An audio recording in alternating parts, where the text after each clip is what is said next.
అయింది. స్టార్టింగ్‌లో నాకైతే అంటే నేను డ్రెస్సులు కుట్టే కొత్తలో లైనింగ్ అనేది అస్సలు సరిపోయేది కాదనమాట. 2 మీటర్స్ లైనింగ్ తెచ్చేవారు. 34 సైజు మనకి బ్లౌజ్ కాదు డ్రెస్‌కి. అయితే వాళ్ళు చెప్పేవారనమాట, "మిగతా వాళ్ళు కుడుతున్నారు, నువ్వెందుకు కుట్టట్లేదు?" నాకు అర్థమయ్యేది కాదు. ఎందుకు అలా అవుతుంది, నాకే రావట్లేదు అనిపిచ్చేది. తర్వాత ఏమనుకున్నానంటే, మరి అది కరెక్టో కాదో నాకు తెలీదు. ఆల్రెడీ యూట్యూబ్‌లో ఉందో లేదో తెలీదు. సొంతంగా అయితే అనుకున్నాననమాట. ఇది హ్యాండ్ కదా!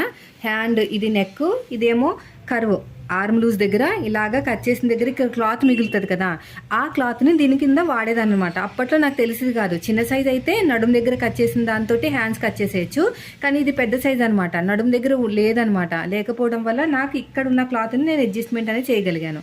ఇక్కడ షేప్ వచ్చింది కదా, ఈ హ్యాండ్ని ఇక్కడ క్లాత్ మిగులుతుంది కదా, ఈ క్లాత్ని నేను ఇలా హ్యాండ్ కింద వాడడం స్టార్ట్ చేశాను అనమాట. అప్పుడు నాకు 2 మీటర్స్ క్లాత్తోనే ఎంత పెద్ద సైజు టాప్ అయినా సరే హ్యాండ్కి లైనింగ్ వచ్చేది. చూడండి, దీని అదే టిప్ అన్నమాట. ఇక్కడ జాయింట్ పడ్డాయి చూసారా, ఈ టిప్ అనేది